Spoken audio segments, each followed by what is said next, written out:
You are now listening to the following program on the Mixkill Media Network. In a world that seems upside down, there is a man who uses his opinion as a weapon. Ladies and gentlemen, Kevin McTaggart is this man, and this is the McTaggart Attack Podcast. Let's go. Hello, and welcome to episode 27 of the McTaggart Attack Podcast. I'm Kevin McTaggart, your lovely host. Welcome. Let's see. The podcast is put together by the lovely people who run the lovely Mixkill Media Network. Max and GW are two lovely guys, and they do a lovely job. I don't know how many podcasts we have on the network right now, or they have on the network right now. 3 or 4. Some people might be leaving. I'm not sure, but there's Mike Gray, who has a podcast out, and GW Foley, and then there's me, and there's those other guys. I can't remember their names, but they're all a bunch of podcasts on the Mixkill Media Network. Lovely, lovely, lovely. All right. I'm going to be coughing a lot. I don't know. I started recording and my voice sounds like shit. Or it sounds shittier than usual. I don't know.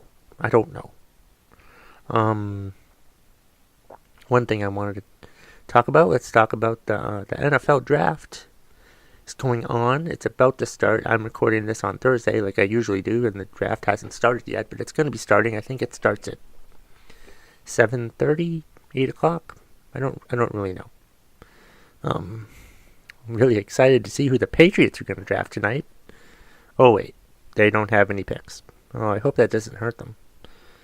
I mean, they didn't have a first round pick last year, and look how bad they did. They won the Super Bowl. I mean, gee whiz. So they don't have a pick in the first 2 rounds, I think. They won't be picking until sometime tomorrow, but so that should be interesting, or maybe not. I don't know if I really find it. I'm not that intrigued. I don't know. I'm gonna watch it, but I'm like not that excited or hyped up. I don't know. I'm just gonna watch it and just be like, and not get overly excited. Just the way I've dealt with things lately. I don't try to get as worked up as I used to. I don't know what that's all about. Maybe it's maturity. I don't know. No one knows. Who knows? I mean, I'll get upset about things. Don't get me wrong. I mean, I will, but I mean, the NFL draft is not one of those things that I deem worthy enough to get upset about. I think the idea of the draft is actually kind of silly now, if you think about it. It's modern day slavery, if you think about it. Oh, I picked this guy. I picked this guy. I picked this guy.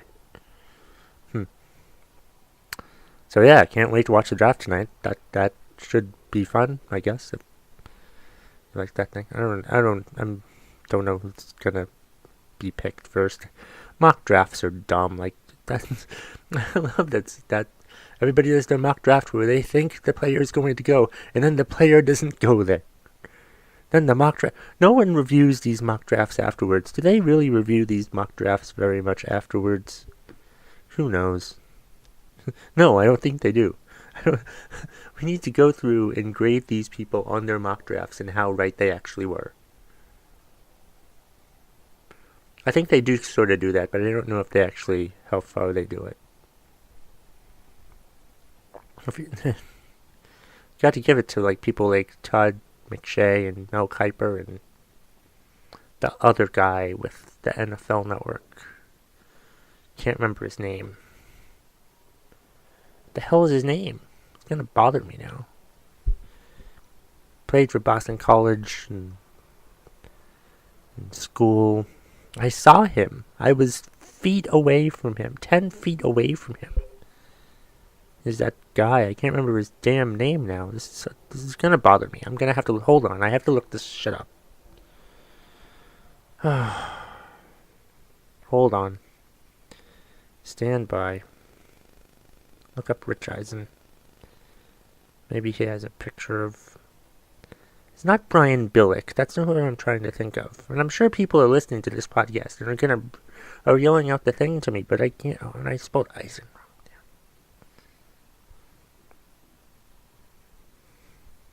Yeah. I don't know. I'm just... Is it... I can't remember his name. Really bothered me. Why isn't it searching? Why is it taking so damn long? You know, it's that guy who does... Mike Mayock. That's his name. Phew. That was tough. I spent quite a few minutes trying to remember what Mike Mayock's name... I didn't look it up. It just came to me. I couldn't look it up. The damn... Wouldn't let me search for anything. It's annoying. Damn internet. So yeah, those guys who do the mock drafts and the ratings of the players and how wrong they are at the end of it. Stupid. But I'll watch it. There's nothing else on tonight. Yeah. And I don't know what I'm doing this weekend. I might not watch it this weekend. I'm not sure what I'm doing. I might try to play golf after work tomorrow, but don't tell anybody. Because I'm on vacation for a week starting tomorrow. K-Macapalooza. Birthday week. I'll have to do a birthday edition of the podcast. Or a day before the birthday edition of the podcast next week for episode 28. Now that I think about it. Not a bad idea. I'm glad I'm thinking about this while I'm recording episode 27 of the podcast. What else did I want to talk about? This next topic says open mic ridiculousness. Oh yeah. So Peter Pardo does a wonderful job running the open mic that used to be at South Hill, now it's at EBA's. Great. And I enjoy going to it. I've cherished going to an open mic that's so close to my house. Now it's like a 5-minute drive, which is great. And there's been a guy that's been going to the open mics for the past year or so, maybe. And he'll come in and he'll read off cue cards these jokes that he gets from joke books. How do I know they're from joke books? You ask. Because he brings the joke book with him, and he writes down the jokes on the cue cards, on the index cards, and then goes up later in the open mic to read off those jokes like they are his own jokes, just because he wrote them from the joke book. I don't think he quite understands. That's not exactly how it usually works for comedians. I don't use a joke book. You can't use a joke book because those are books full of jokes that have already been told. Those are books of jokes of people, of other people's jokes. You can't do that. It's not allowed. It's against, there aren't any real rules. You can do it, but you will be shunned. It's so stupid. It's funny. It's funny when I see him do it. He still does it. And this week's open mic, which I killed at, by the way. Just to brag. Killed at that open mic. He had 5 or 6 books with him. And he was offering a book to this other comedian. He was giving advice. The guy who's not really a comedian, because all he does is read jokes from joke books, is trying to give advice to people. What the fuck is wrong with this goddamn world we live in? Oh my god. So ridiculous. But yeah, I this isn't how it works, But if I tell him that, I feel like I would rob him of his joy, because he seems to enjoy doing it. I just don't know how to handle the situation. It's crazy. Don't really know how to handle that. Plus, back in February, he came up to me and told me that he had gone to 2 of the snowplow comedy competitions. And I was like, You mean you went to go watch? And it's like, no, I performed. And I said, oh. But what I really wanted to say was, why the fuck did you do that? Why were you in that competition? You're not an actual comedian. You're just a guy who reads jokes out of a joke book, jokes that belong to other people. You're not supposed to do that. Not how it works. Not how any of it works. So ridiculous. But like I said, I don't want to steal his joy from him, because he seems to enjoy it, and I don't want to tell somebody else how to comedian. But he's not really comedianing. He's stealing. Which is different. Isn't that right, Peter Pardo?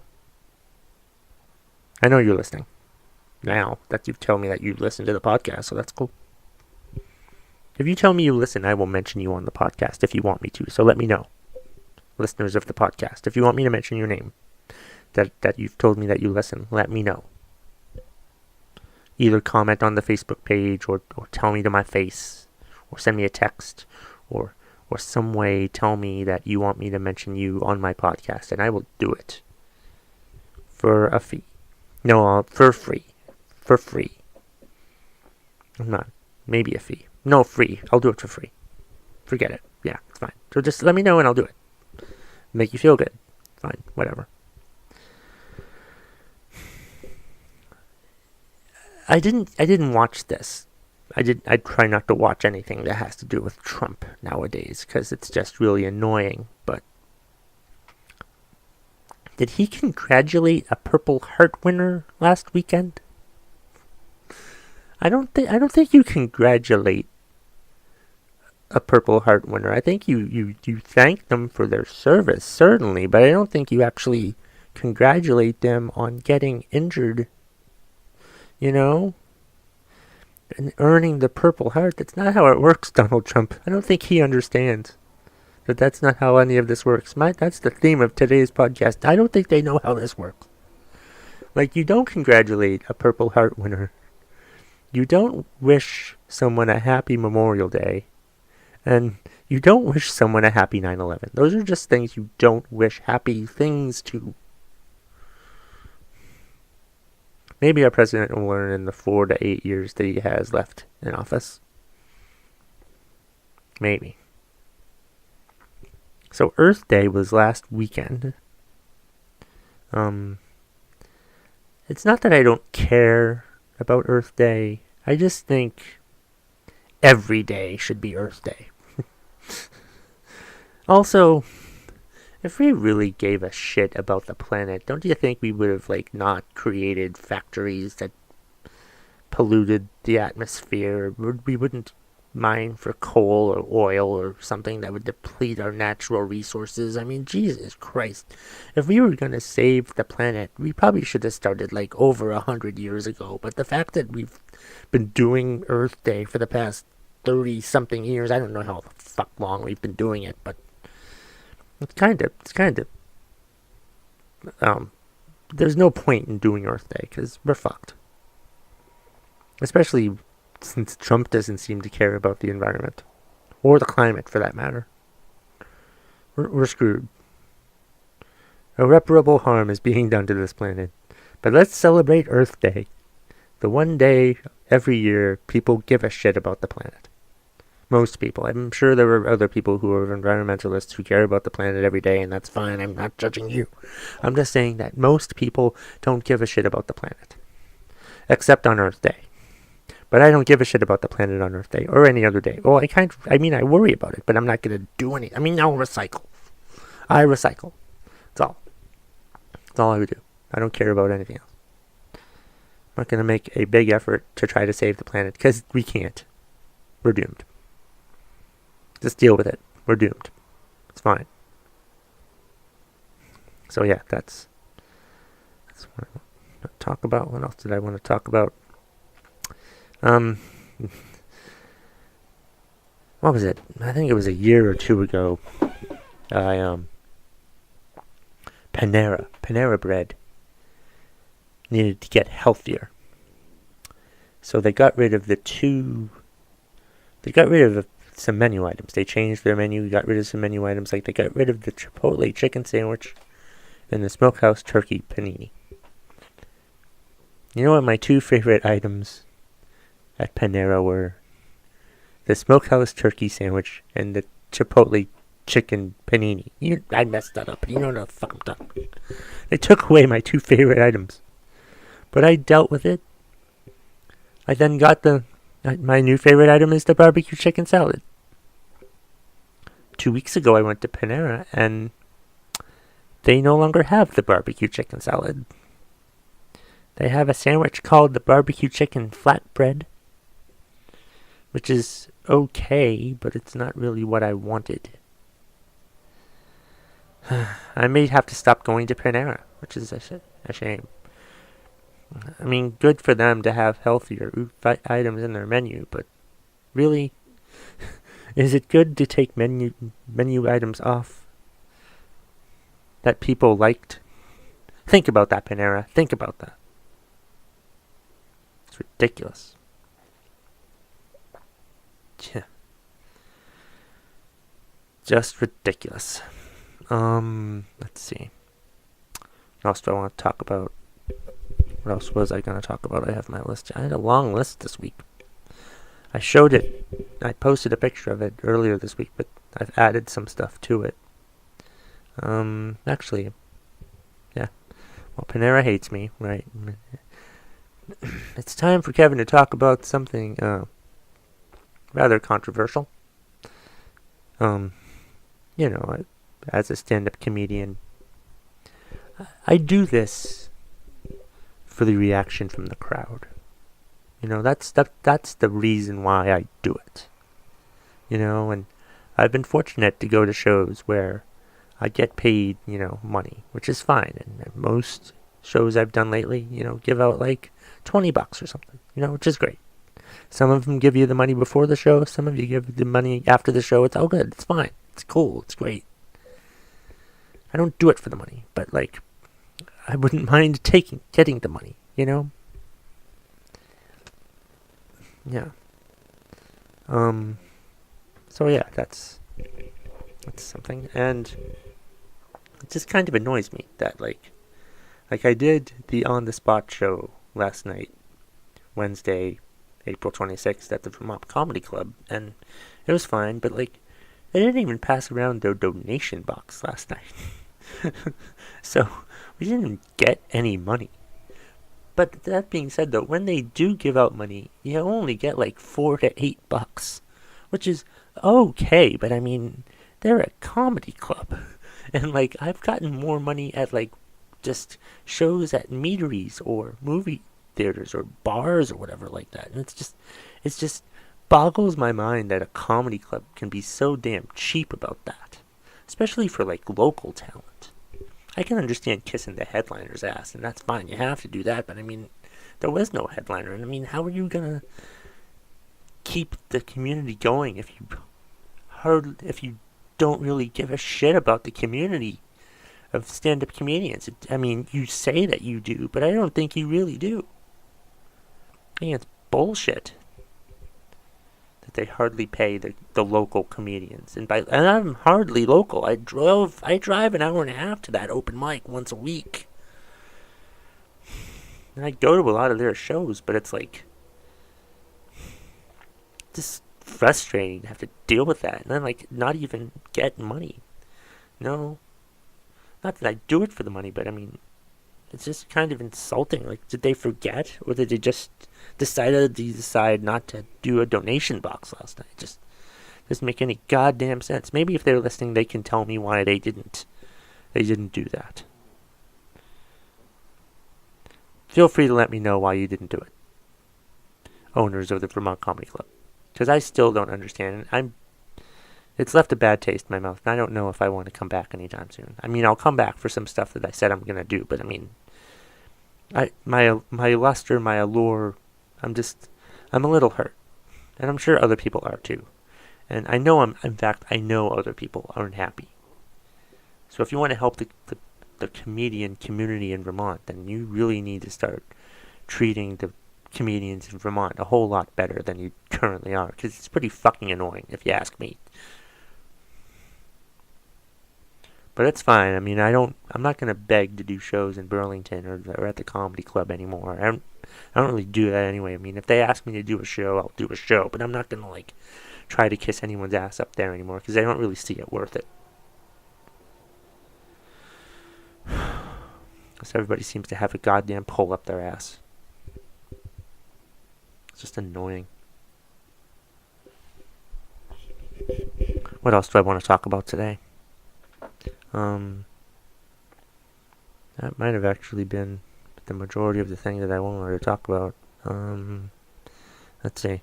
Oh, we should do,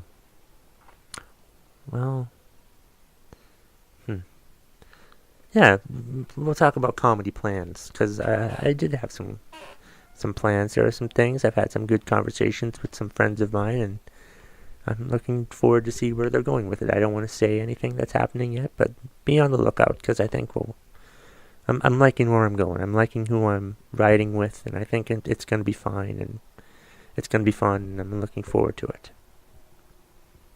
There are certain people that I will walk through fire with, and none of those people currently live in, well, one of them actually does live in South Burlington, but in Burlington proper, most people in Burlington I don't really consider I'd walk through fire with. But there's one guy, Reggie Britton is somebody that I would, do stuff with, but like, that's it. But there's other people, other friends of mine that I'll do whatever they ask, and they know who they are, and I won't mention them yet. It's the Vermont Comedy Outlaws. Yeah, ride or die. That's I hate ride or die. That's a cringeworthy thing to say. And I just watched the Fast and the Furious movie over the weekend. Maybe that's where I got that from. Oh, God. I have a joke that I'm working on for the Fast and the Furious number 9. It's going to be called The Fat and the Furious. It's where Dominic Toretto becomes morbidly obese, and his crew is furious with him. And then Dwayne Johnson's character, Hobbs, becomes his personal trainer. He loses all the weight, and everybody loves him again, except for Brian, because he's dead. Yeah, just an idea. That should be the plot of Fast and the Furious 9. Fat and the Furious. Yeah, that's right. Let's see. Let's get to what's pissing you off. There was a thing, I forget, somebody said it. I'm going to take it. There's a thing. This guy, his name is Adrian Graham. I think he lives in England. I think he lives overseas somewhere. Adrian, let me know where you live. But that's cool, though, that somebody overseas likes my podcast page. I hope they listen to my podcast. Interesting. Anyway, here's what pisses Adrian Graham off. What pisses me off is people who don't close the window blinds on planes. There is nothing to see except clouds. So close them to reduce glare on the entertainment screens. Is that what televisions are called? Or over in England, entertainment screens? I like that. That's cool. Or is it just anything entertainment screens? Yeah. That is annoying, though. Like, yeah, you have to, like, be very... What the hell is the point of having windows on a plane anyway? I don't want to look out the damn window. I shouldn't have to look out the damn window on a plane. You know who should look out the window on the plane? The pilot. That's who should look out the window. That's who should look out the window, not the damn passengers. I don't want to look outside, because you're right. That's all there is. It's clouds everywhere. Unless you get closer to the ground. Then I definitely don't want to see that. I will close my window when I'm reaching the ground. Or just keep the damn window closed the whole time. But good one, Adrian Graham. I hope I was angry enough for you. If not, I'll try it again next week. Give me another suggestion next week for something else that pisses you off. And anybody can play the game. What pisses you off? Just tell me what pisses you off, and I will talk about it at some point during the episodes of the podcast. Because that's how the game works. Let's see. Let me give you a recap of some other shows that I was in, not counting on the spot. I was in the Meadery show at Havoc Meadery that Owen Foley runs. Tim Bridge was the host, and I ripped him one for mentioning the Batman versus Superman joke in front of me again. And I mentioned how the Martha scene, I teared up during the Martha scene. I'll admit that. But that was a fun show. And then I did Totally Inappropriate, hosted by Mecca, and some really fucked up shit. Some fucked up woman named Molly. She was annoying. She was very annoying. Totally Inappropriate was a totally inappropriate show. I don't think I want to do it anymore. But that's all I'm going to talk about. That I'm kind of annoyed with what happened at Totally Inappropriate. Mecca, you can ask me, and I'll tell you. I'm not going to say it on the podcast, but you come and tell me. Yeah, when you bring me my money. Right. That's when I'll talk to you again, when you bring me my money. Yeah, whatever. No, that's a terrible thing to say. But anyway, fuck it. He's not listening. Maybe he is. I don't care. If I never do another Totally Inappropriate again, I'm not going to cry about it. Let's see. And I did On the Spot, which I already talked about because they hardly paid us. Or they didn't pay us. Just show us some respect. Fucking ridiculous. Let's see, what else? I did What's Pissing You Off. Done a few things. We're already at 26 minutes. I did a lot. I talked about a lot of stuff. Did I talk about everything that I wanted to talk about tonight? I want to make sure I did that. Yeah, I did. So, yes, that brings us to the end of the podcast. You can look up the Facebook page for the podcast. This was cool. After the open mic on Monday, I had people ask me about the podcast. Because Peter mentioned the podcast when he introduced me. There you go, Peter. I mentioned your name again. And so I tried to explain to them where it went. But then I mentioned, just look it up on the Facebook page. Because there's a Facebook page. Or look it up on the Google, But yeah, if you listen to the podcast and you like the podcast, tell your friends and have them listen too. That would be great. So yeah, find the Facebook page for the McTaggart Attack Podcast on Facebook. And then we've got 2 Twitter accounts that I want to talk about. There's the Mixkill Media Twitter account, which has over 3,000 followers now. Follow us at Mixkill Media. Then we have my Twitter account, which is at KevMcD. I have almost 52,000 followers on Twitter right now, so that's pretty cool. I don't know what the hell it's going to lead to, but it's going to lead to something. Who knows? Maybe if it doesn't, it doesn't. Not a big deal.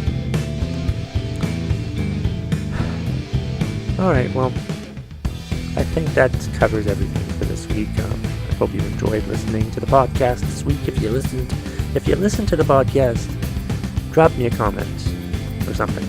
Let me know that you listened to the podcast. Let me know about how I can fix it. Let me know what you want me to talk about. Let me know. Just let me know. Just talk to me. Talk to me. I'm going to press the stop button now before I start singing. Have a great night, morning, day, lunch, whenever the hell you're listening to this. Yeah.